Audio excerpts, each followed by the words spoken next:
Good afternoon. I'm calling this meeting of the Committee on Taxes to order for April 9th, 2024. There was an error in the minutes, so we'll just be approving them next time we meet. So first up on the agenda, we have House File 3605 from Chair Youakim. Representative Youakim is going to move that House File 3605 be laid over for possible inclusion in the 2024 tax bill. So Representative Youakim, you have a DE1 that is in the packet. Would you like to move your author's amendment? Yes, Chair Gomez, I would like to move the DE1. It actually incorporates some suggestions that the Department of Revenue made. All right, so Representative Youakim has moved the DE1. All those in favor, please say aye. Aye. Any opposed, no. Motion carries. The DE1 is adopted. And Representative Youakim, the bill is in the form you'd like. To your bill. Thank you so much, Chair Gomez. Thank you for hearing 3605 today. This bill is about leveling the playing field among our nonprofit child care centers. Currently, nonprofit child care centers that own the building that their facility is in are exempt from property taxes, but those who rent the space for their facility do not receive any property tax exemptions. The idea for this bill was brought to me by one of my local early childhood centers in Hopkins, Kids Zone, and Marcy Durkings is here today with Kids Zone. They were originally located in St. Louis Park within a church building where they were able to receive the property tax exemption. But due to the portion of the church property being sold for development for multi-unit housing, the child care center had to relocate. The property they rented in Hopkins was an old commercial building, and Kids Zone quickly found out that they no longer qualified for the property tax exemption, even though their nonprofit status had not changed. When I took a tour of their new facility, I asked what some of their barriers were to being able to provide affordable services to their families and a livable wage for their employees. The cost of their rent was near the top of the list, so I did a little research and realized the inequity in the statutes. This bill would provide a property tax refund for nonprofit daycares who rent their facilities and mirrors some of the savings their counterparts who own their own buildings receive. It is structured similar to a renter's credit, with the owner of the building providing a certificate of gross rent paid to the owner of the child care center that is renting in their building. The owner of the child care center would then be able to submit this certificate along with the appropriate paperwork to show their nonprofit status to the Department of Revenue for a refund that would equal 10% of their gross rent paid. The bill also does require the Department of Revenue to submit the amount of submit the amount of rent constituting the property taxes paid by eligible centers to the committee by March of 2025. So we can just see what it looks like and how many people took advantage of it, so we can move forward from there. So chairs and members, our child care facilities are facing many challenges. This is just one way to provide them with a little bit of relief in their overhead. With me today, I have two directors of child care centers in my area. First, I have Marcia Durkings, from the executive director from the Kids Zone Early Learning Center. Chair Gomez, if you'd like to have her come up first. Yeah, so I'm going to move now to testifiers. I have two testifiers who've signed up. First up is Marcy Durking. Welcome to the committee. Please just state your name as you get started with your testimony. Sure. Good afternoon. My name is Marcy Durking. Please proceed. Thank you. Yeah. So I am the director at Kids Zone Early Learning Center, and as Representative Youakim had mentioned, we had previously been located in St. Louis Park, but were displaced for a housing development, which is fantastic, but we needed to find a new place, and we were looking kind of all over the area and ended up finding somewhere that we could rent in Hopkins. And the reason we chose to rent as opposed to buy was to try and stabilize our budget and keep things as consistent as we can. But what we have found is that our property has been increased in value, nearly doubled over the last 2 years. So now we have a $138,000 property tax bill that is due. And as you know, early childhood is in a critical state right now. We barely are paying livable wages, if we are. And with so much of our revenue, which is tuition-based, going to payroll and then into the rent and property tax, it's becoming pretty cost prohibitive for us to continue in this state. So we're just looking to be included in the nonprofits that own as opposed to rent. Thank you so much for your testimony. Up next is Kylie Cooper.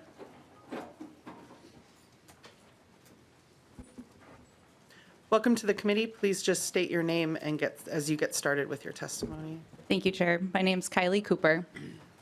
I'm here to speak in favor of House File 3605. I'm the Executive Director for Rise Early Learning Center, which is a nonprofit early childhood program in St. Louis Park that opened at the beginning of this year. Each member of the committee, I'm sure, is very aware of the different challenges that exist in running a child care program. We have low margins that often result in low stagnant wages for our staff, heightened costs of tuition shouldered by parents. For us, 82% of our annual budget goes to staff salary and benefits. The remaining 18% is for general operating, food, and facility needs. My program is incredibly fortunate to not be obligated to cover any of the rent. We cover only common area maintenance, and that's due to our partner in Common Bond communities where we're co-located. If we were to pay rent, it would be over 10% of our annual budget, and that would leave us with difficult decisions about where we would cut, whether it's services, staff, or raising tuition for families. With that burden alleviated for us, we've been able to implement pay parity for our teachers. We have a great staffing model. We maintain low ratios, and we can be sure that we're providing the best quality of care and education for our programs. We're able to serve the population that we've set out to. If we were to own our space, we'd be entitled to the property tax break, but there's nothing that extends that break to programs who rent their spaces. The implementation of this model disproportionately disadvantages programs who are new or who may not have the capital up front to purchase their own spaces, or programs like mine who are built in a model of community collaboration as its basic design. At this point, childcare programs need incentives to be bold, to expand, and to grow. And this bill is a step in the right direction that enables programs to allocate funds where they can be the most impactful, the pockets of parents and the pockets of the providers, without adding an additional penalty to the property owner. So this bill is correcting an inequity that already exists in the marketplace and will have a noticeable impact for nonprofit centers. And I urge successful passage of the bill. Thank you. Thank you very much for your testimony. Is there anyone else who hasn't signed up who wishes to testify on House File 3605 as amended? Not seeing any, we'll move to member discussion. Is there any member discussion? Chair. Representative Pinto. I'm going to play to type. Thank you, Chair. And I've been fairly quiet about early childhood issues, but thank you so much, Chair Youakim, for advancing this. And there's just a ton of things that we need to do to try to address this both incredibly messed up and incredibly important sector. And so this is one piece of that work, and so grateful to you for it. The economics just don't work, and they wouldn't work for K-12, and makes no sense why we'd think they'd work for 0 to 4. But any help we can give, especially to nonprofits that are stepping in this way, feels like it'd be really good to do if we're able to. So thank you, Chair, and thank you, Chair. Thank you, Representative Pinto. Representative Whitty. Thank you, Chair Gomez. Thank you, Representative Youakim, for bringing this bill forward. I did tour one of my child care facilities and heard the same concerns. My question would be, they were for profit, but the rent thing is a real big deal for them too, because they don't own their building. Would there be, if it's for the help of the child care centers to help our families, should we be including for profit also? Because when they rent, it does impact their bottom line. Thank you. Representative Youakim. Chair Gomez, Representative Goody, that is a good question. When I was approaching this, I was approaching it as a leveling the playing field for now and then collecting the data so we could see what it would look like going forward to maybe expanding that as well. So it was more this year about looking at just that parity. All right, thank you. Is there Representative Swieczynski? Thank you, Madam Chair. Would the author be willing to maybe kind of do the experiment and the data collection from the profit side to kind of gather that, you know, just switch which ones we're going to gather the data from and kind of look at it from that perspective to kind of help develop, you know, for-profit business first and then look at the nonprofit side because they have different advantages that for-profit centers potentially don't have. Representative Youakim. Chair Gomez, Representative Studinsky, if it were a budget year, I'd say yes. But since we are on a tight budget and in a surplus and bonding year, I would want to just start with this parity right now. But definitely a conversation we need to continue to have, because renting and owning is different when it comes to our child care centers and trying to figure out how the best way we can help them with that overhead cost. Is there any further discussion? Representative Koznick. Thank you, Madam Chair. Representative Youakim, I'm just looking at the packet here. There's a letter from the Minnesota Child Care Association, Claire Sanford. I think she makes a good point, and find the spot here.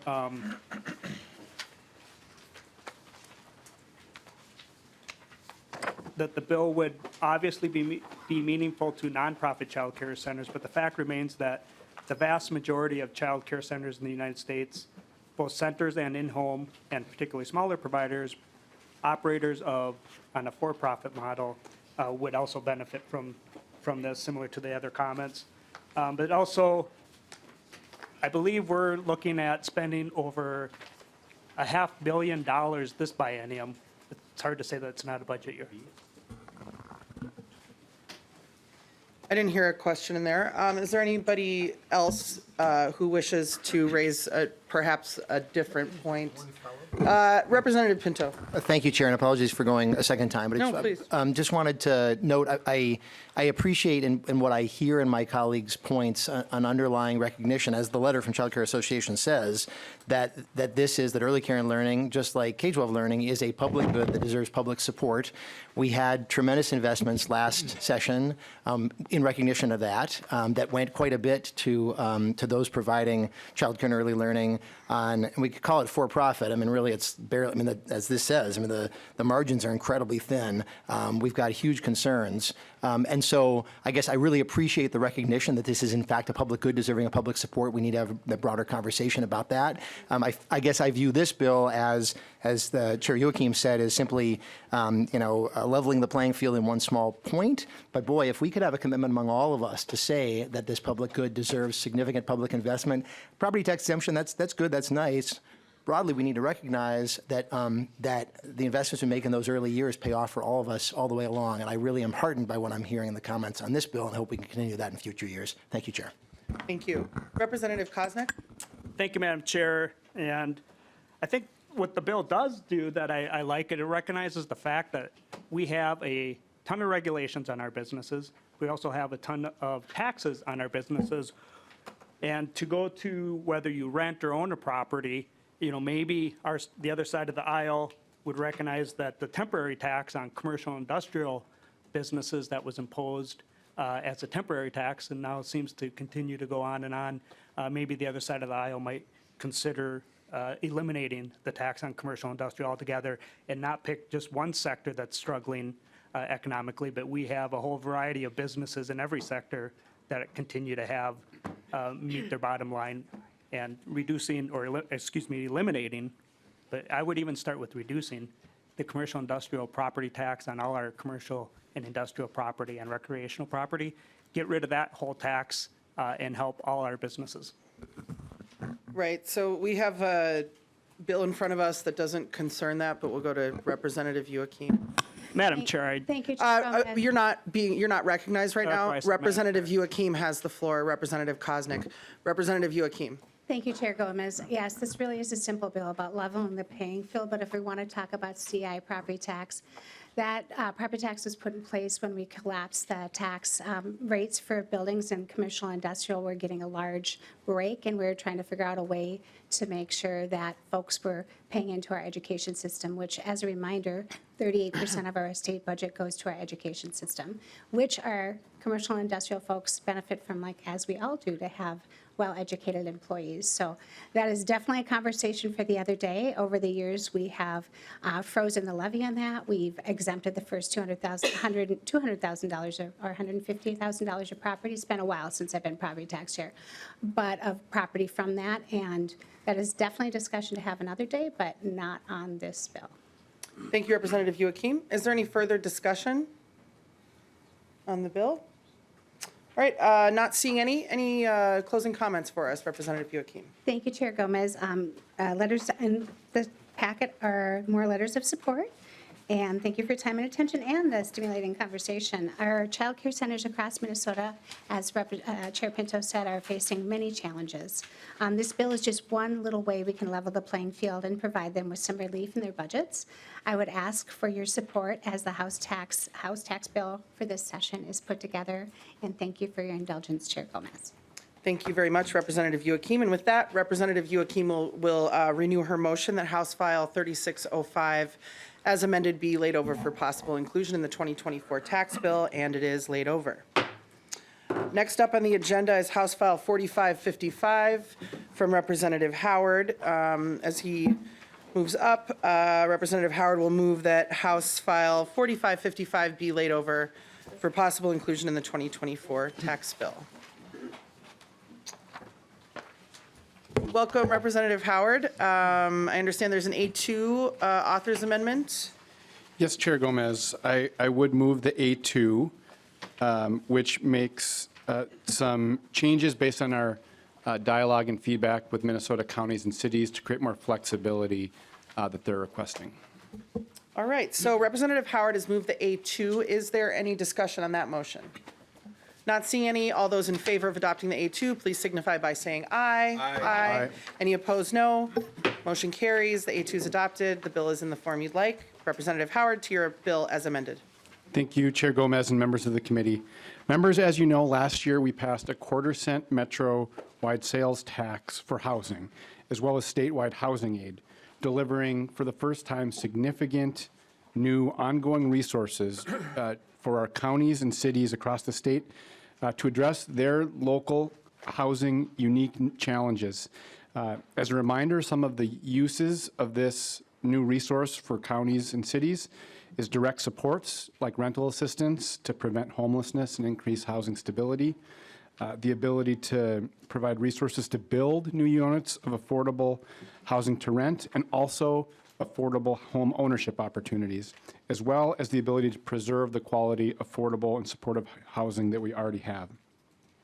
Since this new resource has been implemented, we're just beginning to see cities and counties come together and decide what they're going to use these resources to tackle in their community. And we're seeing exciting examples across the state.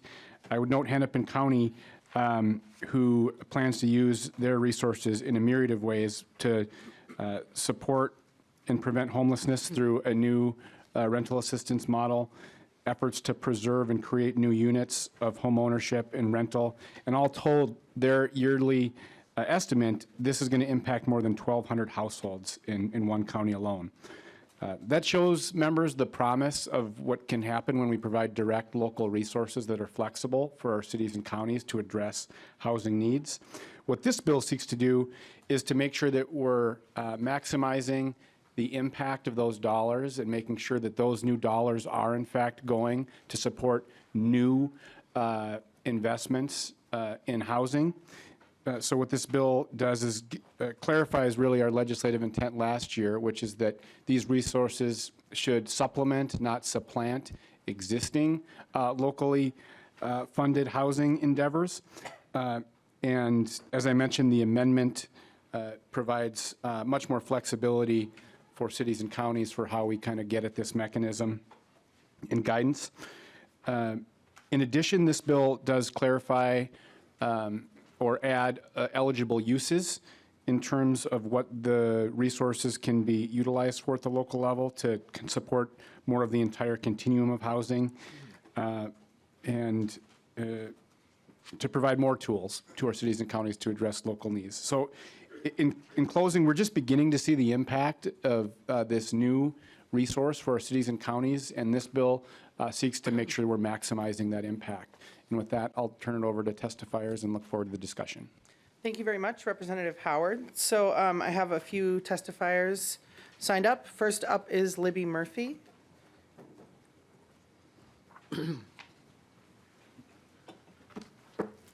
Hello, Chair Gomez. Hello, welcome back to the committee. Please just state your name as you get started with your testimony. Yes. Chair Gomez, members of the committee, my name is Libby Murphy. I'm the Director of Policy at the Minnesota Housing Partnership. MHP provides direct technical assistance to rural and tribal communities here in the state of Minnesota, as well as nationally.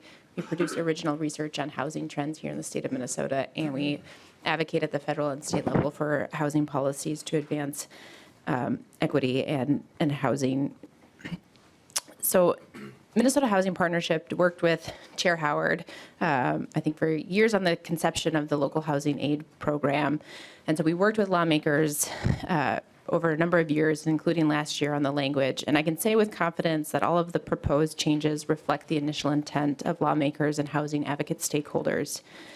It was always the intent that the state resources would supplement, not replace, any existing local investments. Housing is critical. It's at the foundation of everything in our households, and it's critical to our thriving communities, and we need to treat it as such. Language included in the bill to support nonprofit housing providers was intentionally broad.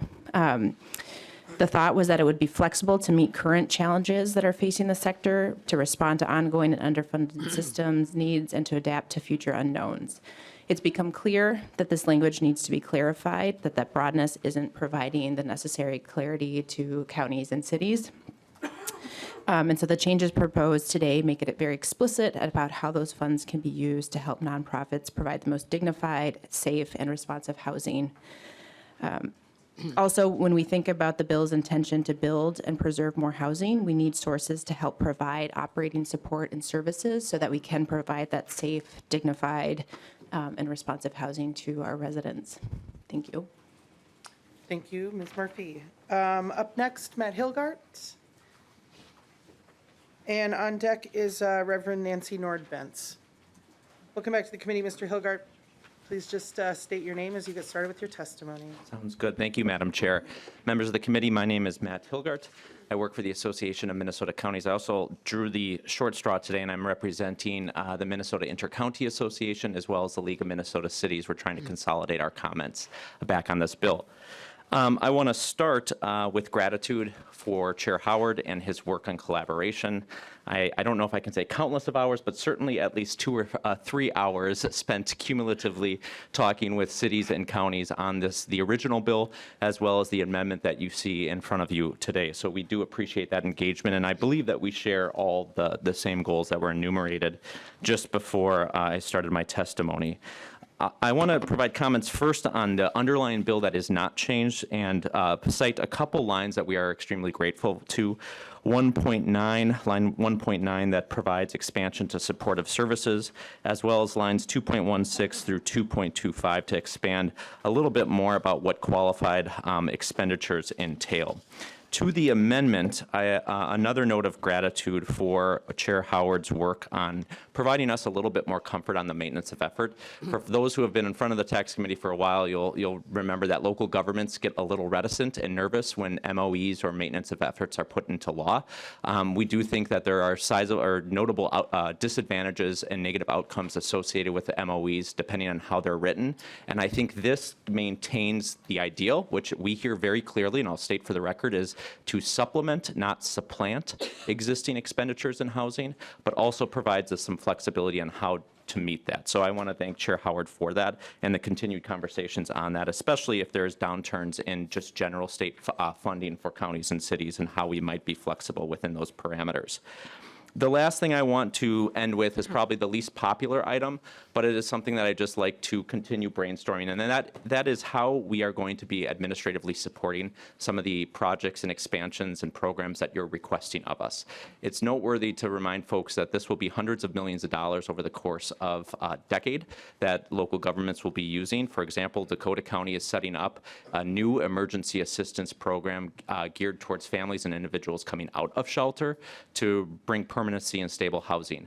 That will be Dakota County programming. That will be Dakota County staff. That's not their entire expenditures. It's only a portion, but that will require staffing. And right now, we're not able to use in either a portion of these funds or any percentage for that staffing. And so we would request to continue working with Chair Howard to meet the goal, which is to be spending on outcomes, people, projects, and programs, not bureaucracy, but also to afford us the ability to try to find some way to finesse language to support the staffing needs that are obviously detailed by the hundreds of millions of dollars in resources that will be coming out. So I'll end there, and thank you very much for the continued conversations and your work already on this bill.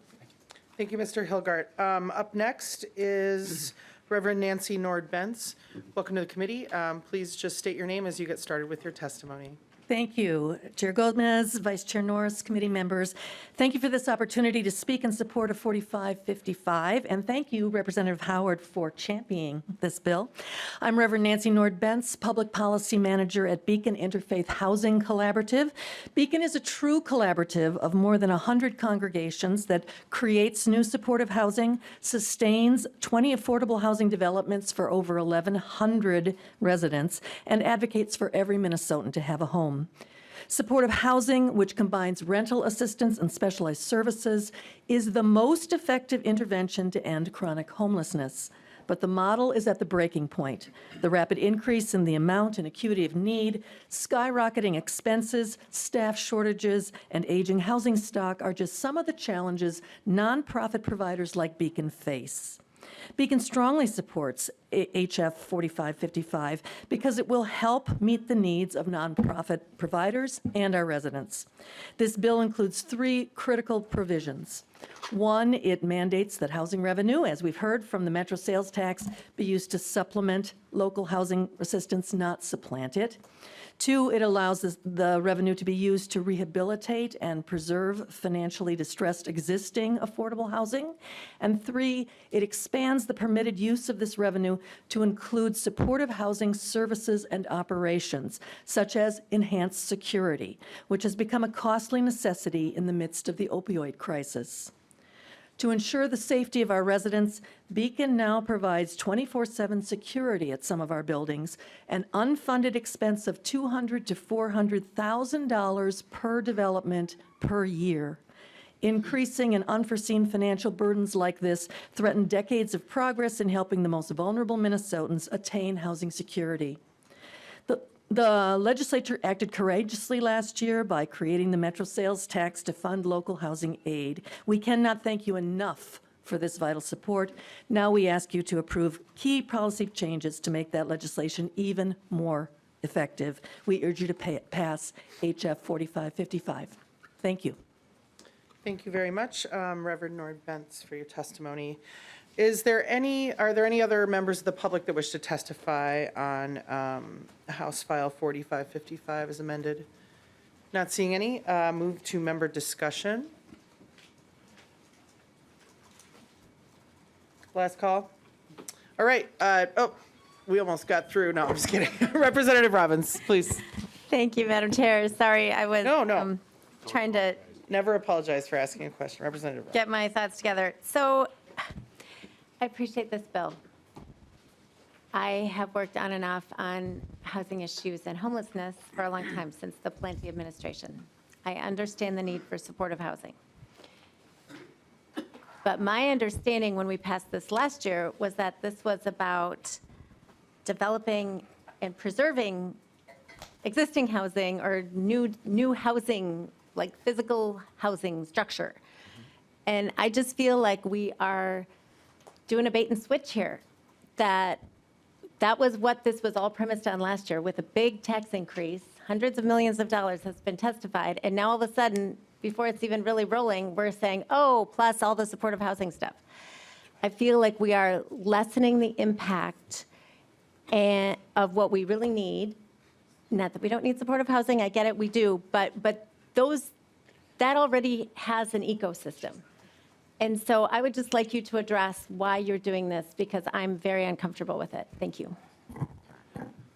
Representative Howard. Thank you, Chair Gomez. Thank you, Representative Robbins.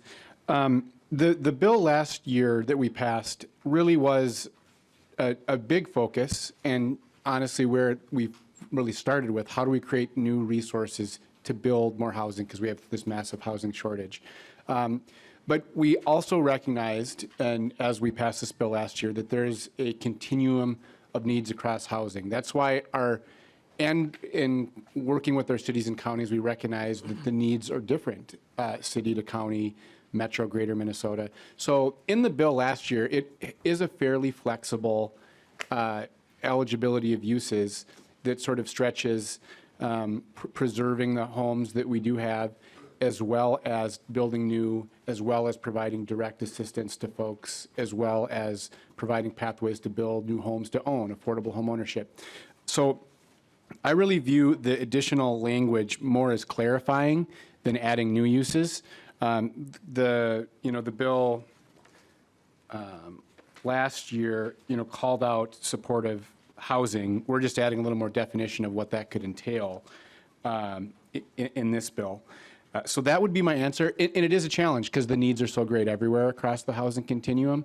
So I recognize that the more you add uses, the more you're sort of potentially, kind of divvying this up. But we think that this tool, providing those flexible tools for cities and counties to address the needs that are most needed in their area is a prudent measure. Representative Robbins. Thank you, Madam Chair. Well, I really would have liked to have seen the impact of this without the supporting housing piece for a few years and see if we were really moving the needle before you added this. And so I hope at a future point in this process you will reconsider, because I feel like that this will really water down the impact of what's needed the most. Thank you. Thank you, Representative Robbins. Is there anyone else who has any questions or statements to make about this bill? Not seeing any. Representative Howard, any closing comments? Chair Gomez, members, I just want to thank all of the testifiers, folks that have worked over a number of years on this bill, and I really want to thank the counties and cities who we continue to work with to sort of strike the right balance. And I share what Mr. Hilgart said, that I think that our values and our goals are in the right place, in the same place, and that'll help us continue on this path forward and meet the goal of this bill, which is to make sure that more Minnesotans have a safe, stable place to call home. Thank you. Thank you very much, Chair Howard. With that, Representative Howard is going to renew his motion that House File 4555 as amended be laid over for possible inclusion in the 2024 tax budget bill, and it is laid over. Thank you. Up next is House File 5194. Chair Vang, welcome. So I'm going to move that House File 5194 be laid over for possible inclusion in the 2024 tax bill.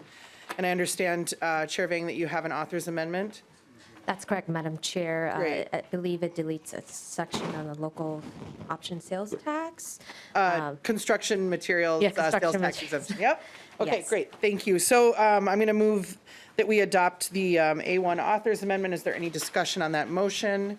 Seeing none, all those in favor, please say aye. Aye. Any opposed, no. Motion carries. The A1 is adopted, and the bill's in the form that the chair or the author would like. To your bill, Representative Vang. Thank you, Madam Chair and members. So this bill authorizes Brooklyn Park to create 3 new TIF districts and 1 value capture district to harness the full future development capacity of the city to reinvest back into the community and region. The proposed districts reflect the unique needs of different parts of Brooklyn Park and the unique vision for those distinct parts of our community. The city currently utilizes TIF well below the state average. Our ability to take on the added TIF capacity allows Brooklyn Park to strategically align with the needs of our growing region, rebalance our tax base, and support the state its pursuit of medical and biotech opportunities. Madam Chair, I also have the Mayor Whiston here with me to provide a more full and detailed presentation, along with community development expert team here, including Jason Arsvold from Ellers, to also provide additional details. And I'll yield my time for the rest of my testifiers. Thank you very much, Representative Vang. Looks like we're getting there on our tech situation up there. Welcome to the committee, Mayor Winston. Okay. I think we're having a little bit of a... Okay, well, so everybody has copies of the slides in their packets, so that's these. Please take a look, and so we'll all be following along. Apologies to those of us those folks in the public, but there are copies of the slides up at the front if anybody wants to follow along. So with that, welcome, Mayor Winston. Thanks for being with us. Please just introduce yourself for the record as you get started with your testimony. All right, so Madam Chair and committee members, my name is Hollis Winston. I'm mayor of the city of Brooklyn Park. I appreciate the opportunity to talk to you about what is an important opportunity for not just our city of Brooklyn Park, but we also believe the state of Minnesota, as well as some of those disparities that we hear everybody talk about that are so pernicious but haven't really been addressed. And those are around prosperity, housing, jobs, that wealth gap. So I think if we if we talk about, if we move to, let's see, slide 2, very quickly, just a little bit about Brooklyn Park. So I believe we're the 5th largest city in the state of Minnesota. Others would say 6th. There could be some mayor math involved in there, but we're not going to argue about that today. One thing we can agree about is that we are 60% people of color. So for a city of our size, we are the most diverse in the state of Minnesota. And one thing that Brooklyn Park has always represented has been opportunity. So we were on the affordable housing bandwagon before many others were on that bandwagon. And so when we talk about people investing not only in themselves and their businesses, which is a big thing in Brooklyn Park increasingly, but also, are you going to be able to? Oh, we were able to get it up. 1 second. Which one? Is it this one? Is it showing? There you go. All right, great. Oh, there we go. All right, so when we, sorry. Thank you for your patience, everyone. So when we talk about folks increasingly investing in themselves, but also to build their community up, one of the things that we have seen is we have not seen that corresponding investment from the state level. So when we talk about even our public safety in the city of Brooklyn Park, our public safety represents 55 to 60% of our budget. That is not because we are overspending on our police department. It is simply because we just don't have the tax base, and it takes up a large percent of our budget. So if we look at the graph that's in front of us along that x-axis, that's really talking about our taxable net capacity per person. We just don't have a ton there. But if we look at the y-axis and the LGA per capita, we're not receiving corresponding investment from the state as well. So we're not necessarily able to create the revenue ourselves, but over time we haven't received that. I think we're happy that, we're included in the LGA formula this year. We were almost not included last year, but there's still a large gap in terms of what we can present as a city, and that affects many of the basic decisions that we make as a city, whether it's youth programming, public safety, and many other issues. We do believe that we have a way to address that, and that's with a biotech innovation district, which you see in front of you. One of the things that we have in Brooklyn Park is we have 700 acres of undeveloped land. 250 of that we're setting aside for a biotech innovation district. And so we believe we can create 8,000 to 10,000 jobs for that. Now that rolls into the MedTech 3.0 vision that the state is aggressively pursuing. I think Greater MSP is actually in the second round of that at the federal level, and we are one of the partners that are actually considered for that. We have invested in workforce, and we have a small business center in Brooklyn Park that we actually started. But the other portion of this is going to get into the portion that maybe you're most concerned about, is going to be that TIF and those value capture districts. So I think when we talk about that biotech innovation district, it's going to be located, so folks who are familiar, from Plymouth through Brooklyn Park, there's what we call Medical Alley. And I see some of the folks in the audience from there. It's going to be, and so when you talk about Boston Scientific, when you talk about Medtronic, in Brooklyn Park, we have some of that as well. We also have Takeda, we have Olympus, and so we want to continue to build on that. We think this is important to not only Brooklyn Park, but to the state continuing to maintain the quality of life that it has experienced for quite some time. When we look at it, it would be above that 610 corridor to the north of that, but it would be on either side of 169, and we would look to nestle it there. I know I will say this, whether it's Metro Blue Line or whether it's expanded bus routes, we believe that there will be transportation there that will allow people to move from north to south and east to west to be able to access these jobs. Brooklyn Park, there are areas where people are landlocked, and we just want to make sure that included in that people are able to move out of that and to have access to these opportunities that we're speaking about. Just to visualize it, because there's not a ton of areas, at least in the metro area, that have 700 acres available, this is just a piece of what it looks like. And so for us, we're saying 8 to 10,000 jobs. When you talk about a city that's diverse, making sure that everybody, whatever your ethnicity, is getting opportunities to this job. As a city, we've already invested in a program called BrookLink, which has been quite successful with hundreds of youth, connects them to manufacturing jobs, trains them ahead of time. I think sometimes we get a little concerned about work ethic of those coming up. Well, we help folks understand that. We also help them how to interact with these new businesses that are coming along. When we move next to the TIF and value capture districts, I think this is the part that y'all are maybe most interested in. We're proposing adjustments to TIF in a few key geographies. We can get into that a little bit. If you look here, there's going to be 5 stops, whether it's light rail or whether it's expanded bus routes along that. But I want to make a point clear when we talk about tax increment financing. Brooklyn Park has recently, we've been pretty conservative in terms of using our TIF. So we only use about 1% of our taxable value in our city. When we talk about St. Paul, they're at 9%, Rochester, 5%, Bloomington, 3.5%. But when we talk of those areas that are redeveloping, Fridley is at 16%, St. Louis Park is at 15%, Brooklyn Park is at 1%. So we have some room, we believe, to use our TIF. I think we're positioned to use this. I think it's important that we get access to this because, A, we have the land. We have the land.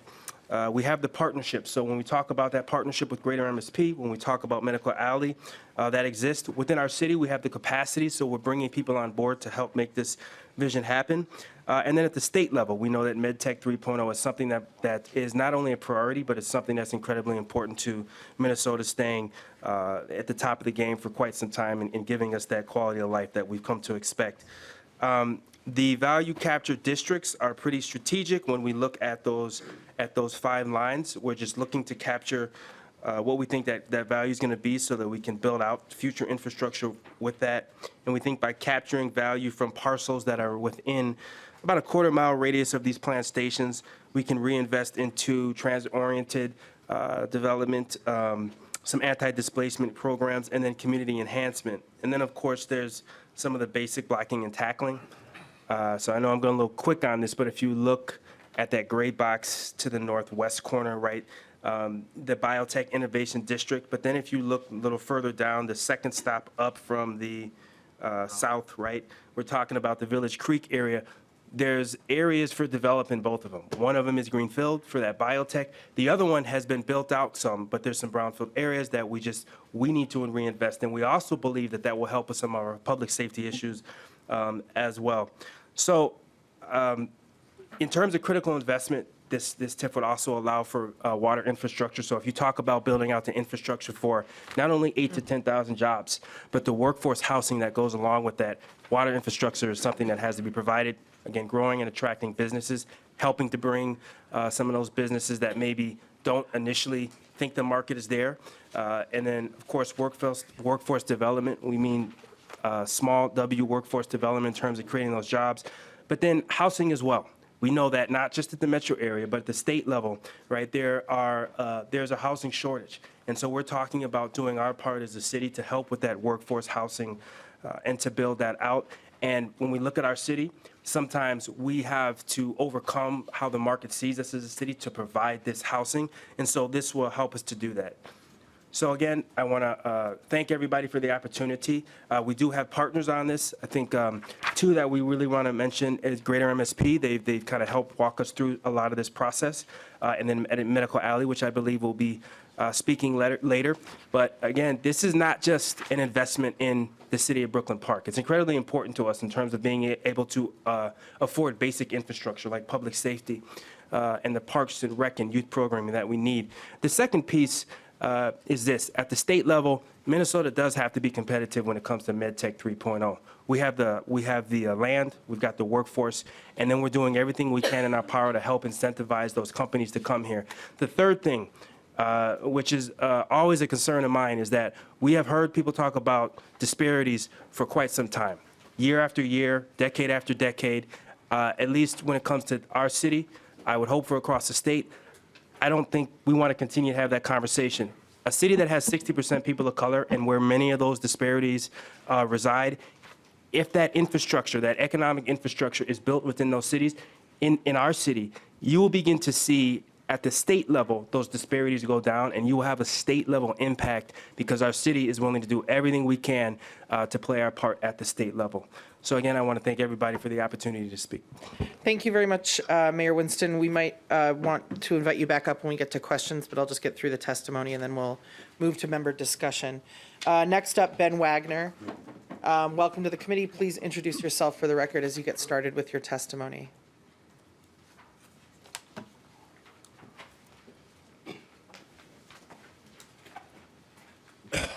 Chair Gomez, members of this committee, thank you and good afternoon. My name is Ben Wagner. I'm with Medical Alley today. Medical Alley represents a global network of more than 800 leading health technology and care companies from all corners of the state of Minnesota. With access, affordability, and quality as top priorities, Medical Alley and our partners are committed to developing solutions which drive meaningful change and save lives.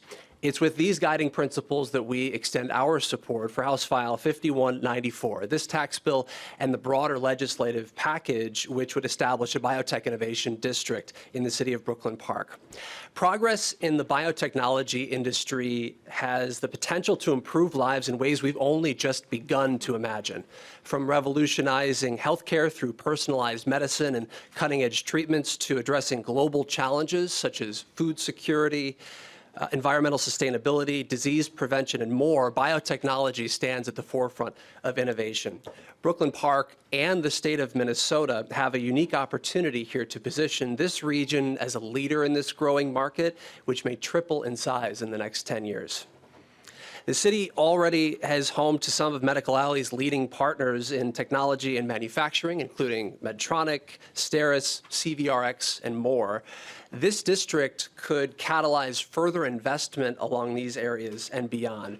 And finally, to echo some of Mayor Winston's comments too, Brooklyn Park is home to nearly 90,000 residents, more than 60% of which identify as Black, Indigenous, or a person of color. The city is one of Minnesota's fastest growing and one of its most diverse. The establishment of a biotech innovation district could create 10,000 quality and sustainable jobs to the benefit of residents in the city and cities surrounding it, many of which currently face disparities in health, income, and public safety. We believe this district will make the Northwest Metro an international destination for biotech manufacturing and position Minnesota to attract new businesses, cultivate the next generation of the state's workforce talent, and ensure a brighter, more equitable future for all. Thank you for your consideration. Thank you, Mr. Wagner, for your testimony. Is there anyone else in the public who wishes to testify on this bill? Not seeing any, we'll move to member discussion. Representative Swedzinski. Thank you, Madam Chair. And would the mayor be willing to come back up to the table? Thank you. Thank you, Mayor Winston. Representative Swedzinski. Thank you, Madam Chair. Mayor Winston, just kind of looking at kind of a, from a space standpoint, it looked like from your photos that this was already potentially a mixed area. Is this whole area, that 700 acres, currently owned by the city, or who is the current owner of it? Mayor Winston. Thank you, Representative, for the question. I think if staff is allowed to speak, they can get more into the actual details. I would say, did you want to speak to any of this? Or? I think, do we have an economic development staff member who wants to? I will say that the 250 is something that we're setting aside. The vast majority of that is, do you want me to get up and give you a chair? Are you good? Okay.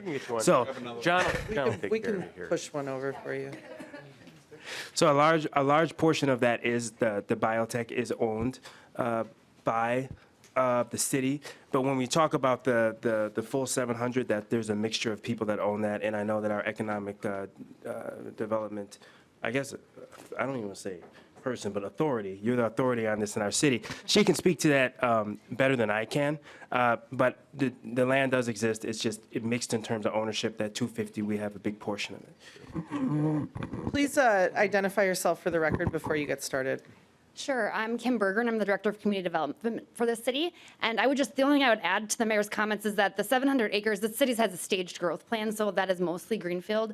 And it's been guided for mixed use, but we're just launching a land use study to get more specific about what would happen on that full 700 acres. The biotech zone is the perfect timing to talk about this biotech zone. The Economic Development Authority does own about 20 acres right in the corner of the biotech zone, so we have some ability to get started right away on things because of that ownership. But the other partner in this space is Target Corporation, who owns a big chunk of that land, and I know they're interested in developing it out, along with some of the other property owners we've recently met with that are very excited about the opportunity. Representative Sudzinski. Thank you, Madam Chair. And then just kind of from a development standpoint, are we looking at that's what kind of was my general question was, if we're looking at current owners who already own space in this particular area, what percentage of them were willing to be doing the development themselves anyway, or is this contingent on whether or not this was going to be happening? Mayor Winston or Ms. Bergeron? What I would say to that is that there's only a handful of property owners in this particular area that is designated as biotech zone, and they are mostly interested in selling to development groups. And so we've talked to a few development groups that are very interested in this idea and have really encouraged us and offered to contribute to conversations on this topic to advance the idea of biotech in the zone. Representative Sudzinski. Madam Chair, I think the mayor wanted to add something. Yeah, so just. Mayor Winston. So very quickly, to echo Kim's point, I will say that we have met with some of those potential developers, and whether it comes to workforce housing or even building some of the locations that these businesses would be at, there does seem to be some type of gap in terms of what they're willing to just finance as it exists right now, right? So I do think that's why we're saying, hey, we need to have some type of incentivization because the land is there, the workforce is there. How do we make sure that this moves forward, especially for this area? So there is a need, and we know that there's a desire to move, but there's also this additional incentive that needs to be put in place to make it happen. Representative Sudzinski. Thank you, Madam Chair. This will be the last question Okay. because I know you've got a good stack of work to do today. And just kind of a last standpoint, Mayor, you mentioned a few times kind of a public safety standpoint. You brought that up a couple times during your conversation. Can you flesh that out? Like, what are some of the issues there in town? Like, how will this potentially impact from a public safety standpoint? And kind of you said it would help alleviate some of that, I think was your quote, and just trying to understand that as a rural member. Mayor Winston, briefly. Yeah, I was going to say you don't want to ask a mayor about public safety, but I will say this. We believe that public safety follows the economic opportunities that are available for folks. So even when we talk about not just the biotech area, but we talk about the Creekside, which is older and more developed, right? Where there are areas there where we see no opportunity. People are landlocked in terms of access to jobs. And so we feel like if we're able to offer those various opportunities, that will allow people to have much more positive options. The second thing is just basic math. If we don't have enough tax revenue to really beef up our police department or to do some of the violence intervention work that we want to do, that puts us in a difficult spot when we say we want to over time push down the crime that we see in our city. It is on a downward decline, but there are certain areas that are pernicious that we really want to push down. And the reality is that's going to take investment. And where we would get that would be from tax revenue that we generate over time as a city. We don't want to put ourselves behind the 8 ball. So this is a big part of it. It's saying, how do we have the basic resources to make sure our city has what it needs going forward? Thank you, Mayor Winston. Thank you. Representative Anderson. Thank you. I just want to point out a couple things. The TIF, as we all know, is generally used for blight. It's used for redevelopment, which is why they're asking for the blight standard. It's never or rarely, I don't know in my experience, used for vacant land. For just vacant, undone, which is why this is coming here. And the other, typically when you have development, you generate more property taxes to the increment in a normal, not a TIF district, and that's how you pay for public safety and parks. So this proposal is vacant property, undeveloped property.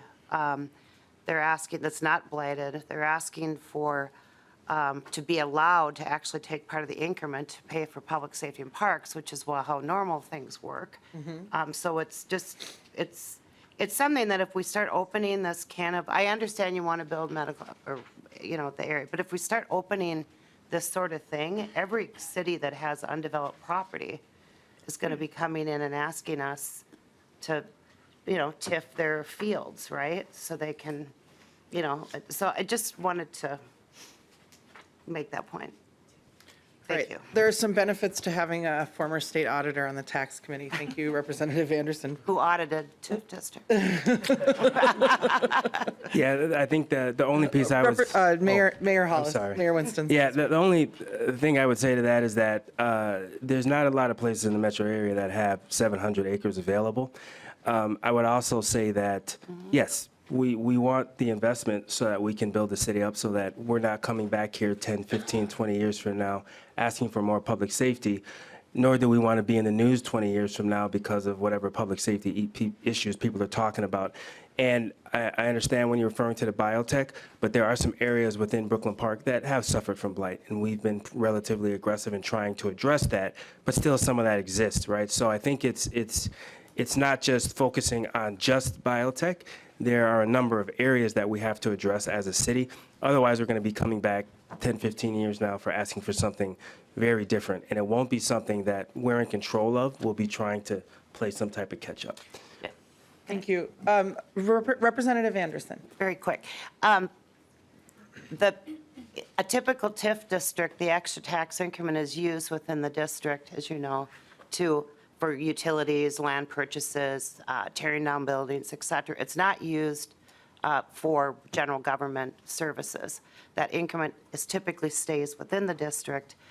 So police, fire, parks, those things that are general government services, by TIFing something rather than letting it go through a normal development process, you're actually hurting the city except that this bill says that you want to do it anyway. So I just want to, again. Thank you. Yeah, thanks. Yep, thank you, Representative Anderson. Thanks. I'm done.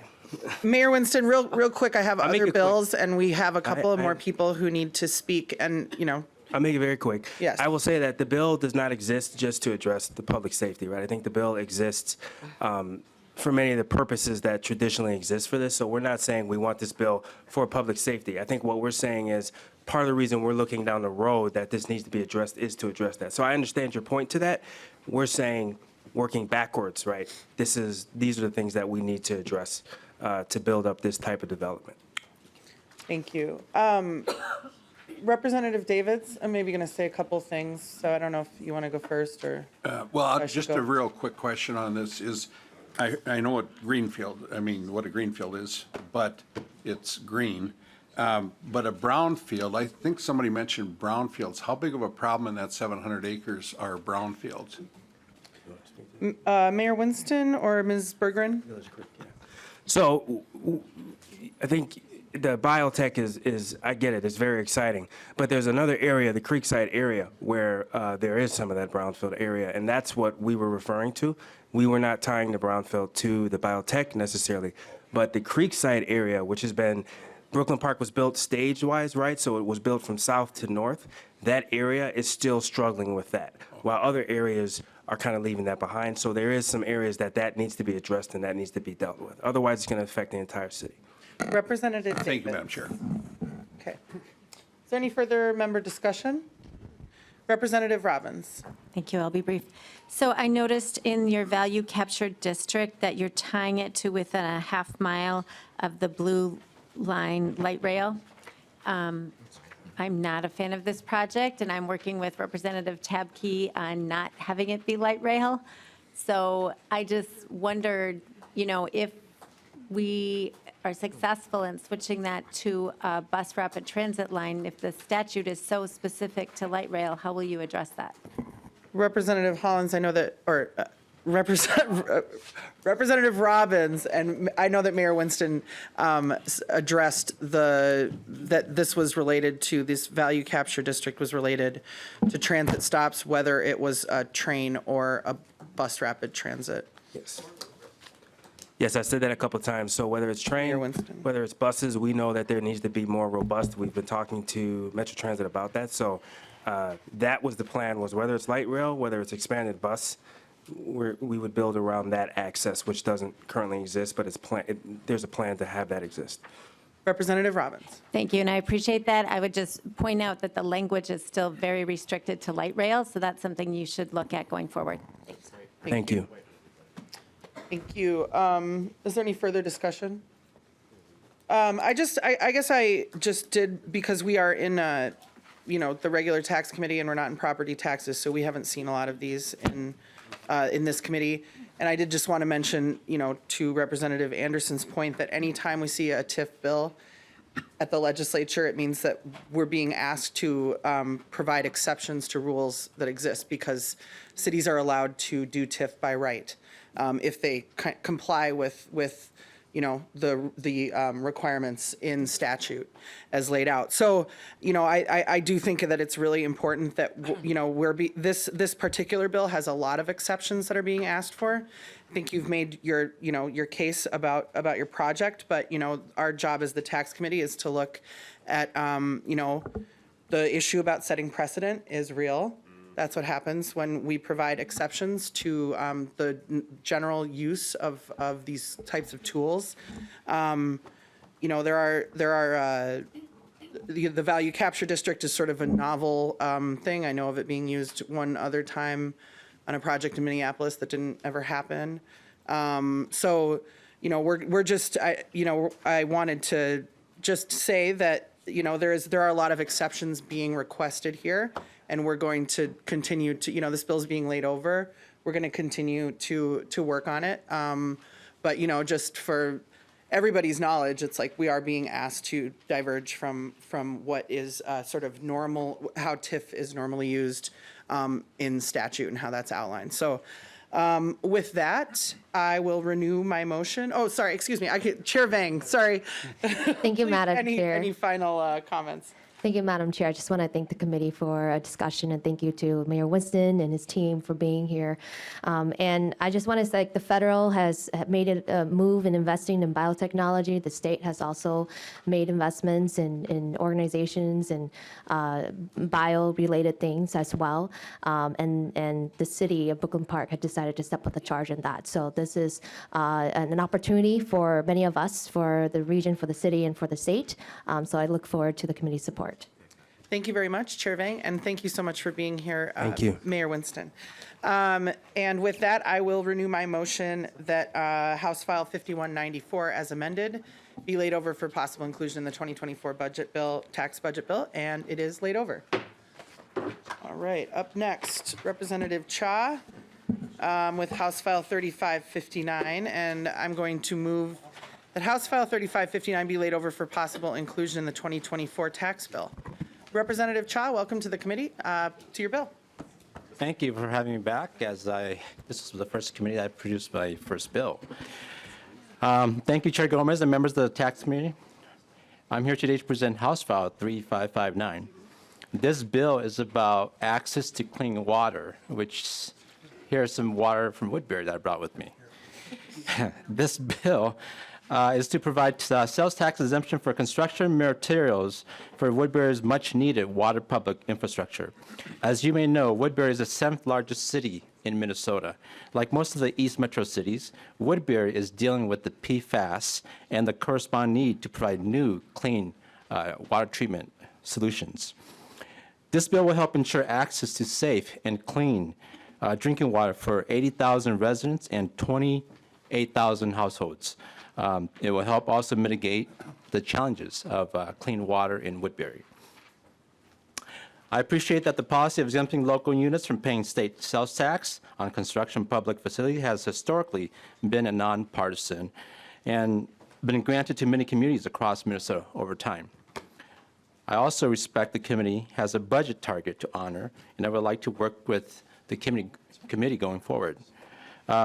Madam Chair, if you would permit, I would like to yield time to Mary Van Millen from the Woodbury Public Works Director, who is here with me for some comments. Thank you. Thank you, Representative Cha. Welcome to the committee, Ms. Van Milligan. Please introduce yourself for the record and proceed with your testimony. Thank you, Madam Chair and representatives, for allowing the City of Woodbury to come before you today. I'm Mary Van Milligan, Public Works Director for the City of Woodbury. I'd like to begin by thanking Representative Cha for his support and leadership in assisting the city of Woodbury on this issue. Woodbury has been focused on issues related to water for over a decade. Water conservation and protecting this precious natural resource has long been a top priority in Woodbury. We've taken action to protect this resource by implementing practices such as a tiered water rate structure where people pay more as they increase their use, one of the most restrictive lawn watering policies in the state, and irrigation efficiency incentive programs have saved over 143 million gallons of water annually. Water quantity remains one of our top priorities. However, over time, water quality has emerged as a top issue for Woodbury due to the discovery of PFAS in the groundwater. The city of Woodbury has taken proactive steps to address this issue by building several temporary water treatment facilities to continue to deliver the highest quality of water possible to our residents and businesses. In the meantime, we're currently in the design phase of constructing long-term PFAS treatment solution with the completion of a water treatment plant, which is slated to start construction later this year. While the 3M settlement fund will cover a good portion of the construction costs of the plant, the city is still facing a significant funding gap of up to $40 million to complete the project. The city's doing everything we can to reduce the burden placed on our residents by the situation brought on by an outside entity. Eliminating the sales tax on city-funded materials, supplies, and equipment used in construction of our water treatment plant would be a step in that direction. Therefore, on behalf of the city of Woodbury, I humbly ask you to pass HF 3559, which provides a refundable exemption for construction materials for our water treatment plant. We're aware that this type of request has been granted for public facilities and would appreciate your support with this common sense tax policy to help the city of Woodbury reduce the cost of our much needed project. An infographic of the project is in your materials. And again, thank you, Madam Chair and representatives, for your consideration of this bill. Thank you for your testimony. I don't have anybody else signed up. Is there anyone else present who wishes to testify on this bill? Not seeing anyone. We're going to move to member discussion. I sort of should have offered a couple of comments before we move to these next two bills, so I'm kind of going to interject here for just a moment. So we have received a number of bills from members on both sides of the aisle all over the state for exemptions, sales tax exemptions for construction materials. As sort of Representative Cha and Ms. Van Milligan referenced, we have, it's sort of like there's this kind of quirk in the way the law is administered that makes it so that the intended sales tax exemption to local governments is, difficult to apply for. So we grant these exemptions, or have for several years. So we've gotten a lot of them. I, up till now, haven't heard any. And the reason that I'm hearing this bill and the next bill, which is Representative Wiener's bill, out of the couple dozen that have been submitted, all of which are for worthy projects, and all of which are, it's not to speak to the relative merits of the projects themselves in any way. But, at like a lot of stuff around here, it kind of comes down to money at some point with granting these one-off exceptions. So last year we heard House File 1603, which is Vice Chair Norris authored that bill, and it was a blanket exemption for all of the construction materials sales tax exemptions. And so, so because we heard that, basically they're all in play. All the individual bills that members have filed are in play. But the reason that I'm giving hearings to these two today is because there is sort of a tradition in taxes that when a community across the state, has experienced an emergent kind of disaster situation, that we try to figure out how to help them out. And so, this is the situation Woodbury's in, is sort of a slow-moving disaster, but nonetheless, right, it impacts drinking water, which is sort of one of those most basic things that everybody deserves to have access to, and that, is a public good that we need to protect as those who are stewards of our government. We'll hear from Representative Wiener about what happened to a school in his district. So I guess I just wanted to say, if you have a construction materials bill, it's in play potentially as we move into the conference committee process, but we're just hearing these two because we think it's important to kind of, live up to the tradition of trying to help communities when they've experienced disasters, natural or otherwise. This is not a natural disaster. This is an unnatural corporate disaster. Yeah, sorry, just wanted to say those things. We will now just go to member discussion. Representative Swedzinski. Thank you, Madam Chair. Thank you, Representative Cha, for this bill. I think it's a good one. Appreciate Representative Norris on this particular issue. This is an issue that has been working to be addressed for a very long time in the state. And, I think one of the biggest issues is we're dealing with folks that are sales tax exempt. So cities, when they go out and they buy a 2x4, they don't have to pay sales tax on that. And so, one of the big issues we do have is because of lump sum contracts, which is the main issue here, is where the contractor is actually buying on behalf of the city any materials. This is we would encourage, if the target would fit, that we would do this statewide. Madam Chair, I think this would be a good use of funds for cities that are addressing issues, especially in the water related and water and sewer particular, or building a library or whatnot that might be, or a school, as well as Representative Wiener's bill we'll hear shortly. And so I just want to just give my support to Representative Cha's bill. I think it's a good one, especially when it's addressing basic needs of what government does. And so with that, and I imagine that the coalition and the other city organizations are here in support as well. And so we just, thanks for the bill and good to hear it. And we would definitely support this moving statewide so that we could, then we just have less to do here in committee. So. And minimize our time together, Representatives. You do enjoy it. You do enjoy it. So, yeah, I heard that when Representative Cha said something about being his first time here, I automatically thought snacks, but that was not necessarily. I know, I did brought Woodbury interrupt. water. So, hey, we'll take what we can get. We'll take. I didn't let them harangue you about snacks, but they worked it into their questions. Oh. Consider yourself harangued. Representative Olson B. Thank you, Chair Gomez. This is one of my regular questions, and actually it's a statement in the form of a question again. So the question is, why do we do it this way, and why do we consistently find ourselves in this position? This is a very admirable thing that we consistently go to. Why are we paying sales tax? And I understand what Representative Swedzinski went through, how it all kind of plays into the game. But we spend an awful lot of time exempting taxes that shouldn't be paid in the first place. And on the same part of it, how many other projects have fallen through the cracks of other cities, other organizations that either their representative wasn't on the ball and didn't know what was going on, or the city didn't know themselves what they could do? I feel like this, making a blanket statement across the state would alleviate any potential, what appears to be a Ponzi scheme or kind of a shell game of taxpayer dollars going to pay taxes that go to a different entity of government and then just turns back into local government aid. We're just moving taxpayer dollars around, and at the end of the day, here we are wasting time when we should be looking at one large way of dealing with this in general. My statement in the form of a question. Thank you, Madam Chair. Consider that a statement. Thank you, Representative Olson. Is there anyone else who wishes to comment on this bill? All right. Seeing none, Representative Cha, any final thoughts for us? Yes, Chair Gomez, thank you for your remark and the clarification. Thank you to my colleagues on the other side of the aisle, Swedzinski and Olson, for your remarks and support. This bill is about providing basic water rights and needs to families and children in Woodbury. And so, I thank you and appreciate for the time and for your support, and please support this bill. Thank you. Thank you, Representative Cha.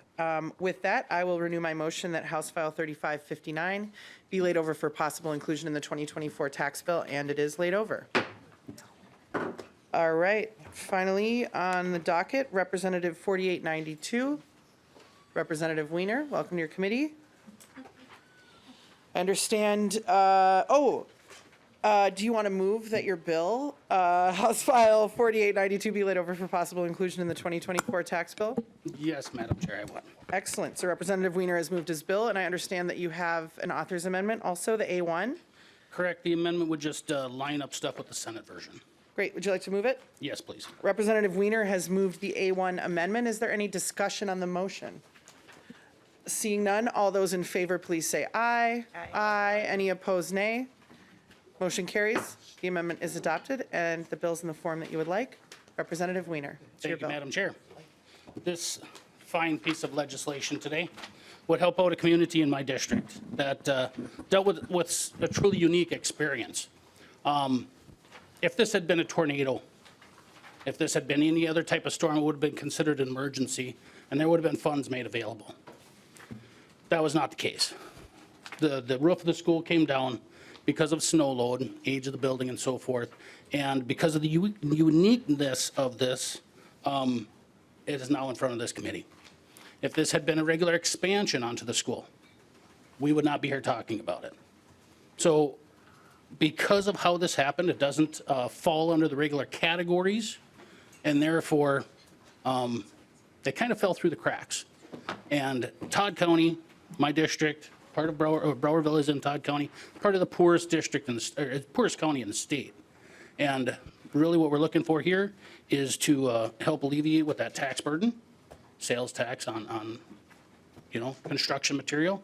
So with that being said, I would turn it over to the superintendent, Scott Broughton. If you'd like to say a few words, please. Absolutely. Thank you, Representative Wiener. Welcome to the committee. There is, in our packet, there's a letter from the Independent School District number 787, and there's some pretty wild photos on the back, if everybody wants to check that out. And I'll turn it over to you, our Superintendent Broughton. Madam Chair, members of the committee, thank you very much for the opportunity.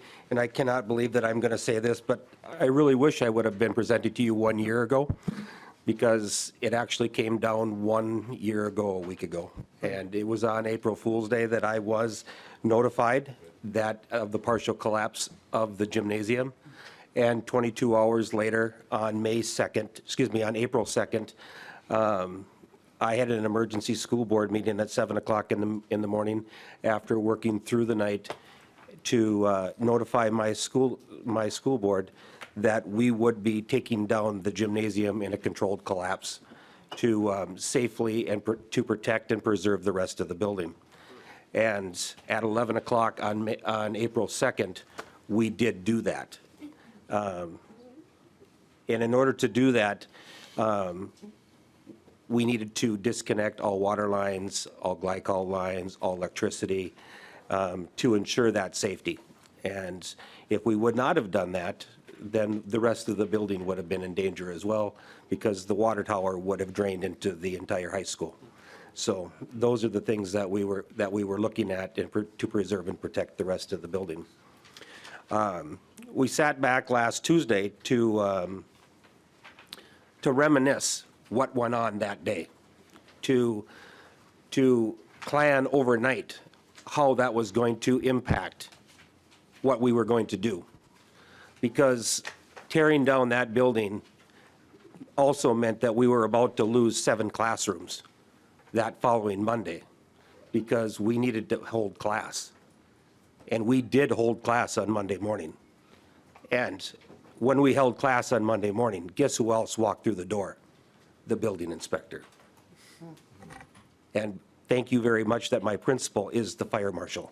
And he greeted him at the door as well, and we passed with flying colors. But those are the things that we had to deal with. And we had to deal with those for 2 weeks, not having an extra 7 classrooms because of structural and safety of the building, to make sure that everything was shored and put back together. Now, a year later, this past November, my school district went to the public and passed a referendum on a 60-40 vote, which isn't an accomplishment by itself, because for the last year, we have been transporting students 5 miles to Fayette to practices, for basketball games, for volleyball games, because we no longer have a high school gym. Well, that high school gym used to be the neighboring school district, but that school district dissolved 7 years ago. The first school district to dissolve in the state of Minnesota in 40 years. I inherited that school district. Well, if you know anything about neighboring school districts, you know what? They really don't get along with each other. But I'll tell you what, kids do. And those kids merged and became one and are best of friends. But you want to know what? Parents, grandparents still hold old grudges. But they came together and voted because they knew what we needed to do to make our school successful. And I'll tell you what, they can't afford what they did because they passed a $16 million bond issue. Because the addition of my school is going to cost $21 million. $5 million was granted to us by insurance. The other the $16 million is going to be through the bond issue. Hopefully some of that's going to come in bonding, but we're not sure. So we're here today to ask that 4892, which will help alleviate the tax burden on our public, which will be reinvested into our school and into our kids, will help make our community better. So that's why we're here. So thank you, and if you have any questions, I'd be happy to answer them. Thank you very much, Superintendent Vedbrotten, for being with us.